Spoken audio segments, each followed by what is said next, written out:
ناظرین، آج کا ہمارا موضوع سندھ سرزمین کے عظیم صوفی شاعر شاہ عبداللطیف بھٹائی کی زندگی کے حوالے سے ہے۔ امید کرتے ہیں کہ اس طرح کے مزید ویڈیو دیکھنے کے لیے ہمارے چینل کو سبسکرائب کریں۔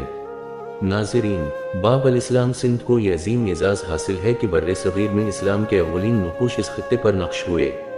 اسے یہ اعزاز بھی حاصل ہے کہ بلند پایہ صوفیاء کرام اور مشاہیر اسلام نے یہاں دین کے پیغام امن و سلامتی کی ترویج کے لیے گرم قدر اور بے مثال خدمات انجام دیں۔ شاہ لطیف بھٹائی بھی انہی میں سے ایک ہیں جنہوں نے اپنے پیغام، تعلیمات اور شاعری سے یہاں دین کے پیغام کو عام کیا۔ عظیم صوفی بزرگ، درویش خدا مسد، عظیم المرتبت جمالیاتی شاعر شاہ عبداللطیف بھٹائی نے کلاوڑا خاندان کے سربراہ نصیر محمد کے دور حکومت میں 1689 میں اس عالم رنگ و آب میں آنکھ کھولی۔ آپ سندھی زبان کے عظیم المثال اور عظیم صوفی شاعر ہیں۔ وادی مہران کے باشندے آپ کو عقیدت و محبت سے کھینو لطیف، بھٹائی گوٹ اور مالک لطیف کے ناموں سے بھی یاد کرتے ہیں۔ شاہ عبداللطیف بھٹائی کے خاندان کے بارے میں اب تک جو تحقیق منظر عام پر آئی ہے، اس کے مطابق آپ کے آبا و اجداد آپ کی پیدائش سے تقریباً 290 سال قبل سے سندھ میں مقیم تھے۔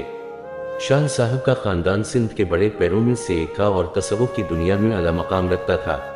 آپ کے والد شاہ حبیب ایک فرشتہ صفت بزرگ تھے جو قرب و جوار کے علاقوں میں بڑی عزت و احترام کی نگاہ سے دیکھے جاتے تھے۔ شاہ صاحب کے والد شاہ حبیب کی بزرگی نے کوٹری کے جاگیردار مغل بیگ کو بھی متاثر کیا۔ وہ اپنے خاندان سمیت شاہ حبیب کے عقیدت مندوں میں شامل تھا۔ حضرت شاہ عبداللطیف بھٹائی کی ابتدائی زندگی خصوصاً تعلیم کے حوالے سے پردہ خفا میں ہے۔ مختلف مورخین نے آپ کی ابتدائی زندگی کے بارے میں اپنی عقیدت کے اعتبار سے ذکر کیا ہے، لیکن حتمی طور پر تاریخ خاموش ہے۔ شاہ صاحب امن و محبت اور انسان دوستی کے سفیر تھے۔ آپ نے اپنے پیغام کے ذریعے رواداری اور انسان دوستی کا درس دیا۔ وہ ایک درویش تھے جنہیں قدرت نے شعر کہنے کا سلیقہ عطا کیا۔ آپ نے شاعرانہ حیثیت میں بحیثیت صوفی شاعر شہرت حاصل کی۔ آپ کے مجموعہ کلام کا نام شاہ جو رسالو ہے، جو سندھی زبان میں ہے، جس کا کلام نہ صرف روحانی ترقی اور فکری بالیدگی کا حامل ہے بلکہ ایک جغرافیائی، تاریخی حقائق کا بھی آئینہ دار ہے۔ شاہ صاحب کا کلام کسی نہ کسی حوالے سے سندھی سماج کے ہر طبقے میں زبان زد خاص و عام ہے۔ شاہ عبداللطیف بھٹائی قرون وسطیٰ کے بڑے شاعراں میں آخری شاعر تھے، خصوصاً سندھ میں آپ کی شاعری لافانی ہے۔ شاہ جو رسالو شاہ صاحب کے احساسات، جذبات اور مشاہدات کا مجموعہ ہے جو 1822 پر مشتمل ہے، جسے 28 سروں میں گایا گیا ہے۔ یہ اس وقت کے عوامی جذبات و احساسات کا مجموعہ ہے جس میں نہ صرف سرزمین سندھ کی معاشرتی، اقتصادی، مذہبی و سیاسی تحریکوں کی نشاندہی کی گئی ہے، بلکہ سندھ کے رسم و رواج، وطن پرستی، خودداری، غیرت اور ادبی رجحانات کی عکاسی بھی موجود ہے۔ شاہ صاحب نے سندھ کے منتشر واقعات اور بکھرے ہوئے مسائل حیات کو اپنی شعوری برتری کے سبب پہلے خود سمجھا اور پھر شاعری میں ان حقائق کی ترجمانی کی۔ شاہ صاحب کی شاعری لسانی اور موضوعات کے اعتبار سے عوام کے دل کی دھڑکنوں سے زیادہ قریب ہے۔ بادشاہوں، امراء اور اہل ثروت کے طرز زندگی پر گہری تنقید ہے۔ بلا شبہ شاہ صاحب کی شاعری حکمت و معرفت اور اخلاق کا خزانہ اور بنی نوع انسان کے لیے عظیم درس کا درجہ رکھتی ہے۔ شاہ عبداللطیف بھٹائی کو سندھی زبان کے علاوہ عربی، فارسی، سرائیکی، ملتانی، ہندی، بلوچی، پوربی اور پنجابی زبانوں پر عبور حاصل تھا، لیکن شاہ صاحب کا کلام ہمیں صرف سندھی زبان میں ملتا ہے۔ سندھی زبان بنیادی طور پر ساخت و پردہ خط، لغو لہجہ اور صوفیانہ رنگ و آہنگ کے اعتبار سے ایک قدیم زبان ہے جس کی قدامت کا رشتہ ہزاروں سال پرانی تہذیب و ثقافت سے ملتا ہے، اور شاہ صاحب کا مزاج بھی صوفیانہ تھا۔ سندھ میں قادریہ، چشتیہ، نقشبندیہ اور سہروردیہ سلسلوں کے بزرگوں کا ایک لامتناہی سلسلہ پھیلا ہوا تھا۔ ان بزرگوں کی عادات و خصائل اور طور طریقوں نے شاہ صاحب کی متصوفانہ طبیعت پر گہرا اثر ڈالا۔ شاہ صاحب کو سب سے زیادہ متاثر مخدوم محمد معین کی شخصیت نے کیا، اور ان کی رہنمائی اور صحبت نے شاہ صاحب میں عبادت و ریاضت اور خدمت کا جذبہ پیدا کیا۔ شاہ عبداللطیف بھٹائی کے کلام کا پہلا حصہ دعائے عشق و محبت کے مدارج اور کیفیات پر مبنی ہے۔ اس حصے میں دنیوی علامتیں استعمال ہوئی ہیں جسے عقیدت مند بلند روحانی احساس سے تعبیر کرتے ہیں۔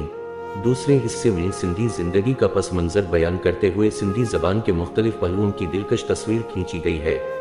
تیسرے حصے میں مروجہ لوک کہانیوں کے ٹکڑے نظم کیے گئے ہیں۔ عقیدت مند اس حصے کے کلام کو تصوف سے تعبیر کرتے ہیں۔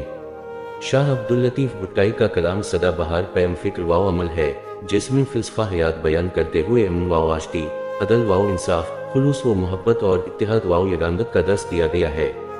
وہ ایک جانب محنت کشوں، مزدوروں، کسانوں اور پسماندہ مظلوم انسانوں کو جینے کا رنگ سکھاتے ہیں تو دوسری طرف صاحب اقتدار لوگوں کو عدل و انصاف، خود و مساوات، فراخ دلی، رواداری، خدا ترسی اور انسان دوستی کا سبق دیتے نظر آتے ہیں۔ شاہ صاحب کا رسالہ سندھی ادب کا شاہکار اور لازوال خزانہ تسلیم کیا جاتا ہے۔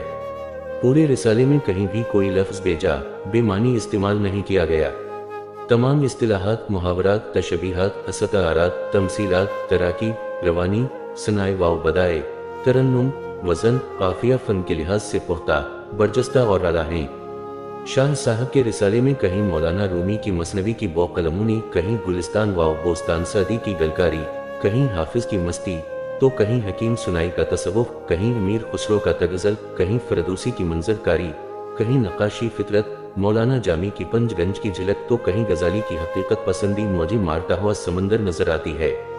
آپ کی شاعری میں صلح و آشتی، خود و اتحاد، اتفاق و وحدت کا پیغام موجود ہے۔ بلا شبہ آپ کی شاعری وجد کی کیفیت طاری کر دیتی ہے۔ تصوف کی اصطلاحات کی شناسائی رکھنے والوں کے لیے یہ کلام مشل راہ اور توشہ حیات ہے۔ شاہ عبداللطیف بھٹائی کے کلام کا اگر ہم خلاصہ پیش کریں تو وہ یہ ہے کہ انسان خود کو پہچانے، ریاکاری اور کینہ حسد، جھوٹ سے قلب کو پاک کرے اور نفس کشی سے اپنے مالک حقیقی تک رسائی حاصل کرے۔ شاہ صاحب کے ہم عصر شاعراں میں پشتو زبان کے رحمان بابا، پنجابی زبان کے شاعر شرف بٹالوی، علی حیدر ملتانی، میاں اشرف لاہوری، علامہ قادر بٹالوی، بچے شاہ، بلوچی زبان میں میردرک اور کشمیری زبان میں مقبول شاہ قابل ذکر ہیں۔ خوشحال خان خٹک نے اسی سال وصال کیا جس سال شاہ عبداللطیف بھٹائی پیدا ہوئے۔ شاہ صاحب کا کلام اگرچہ سندھی زبان میں ہے لیکن اس کا پیغام پوری عالم انسانیت کے لیے ہے۔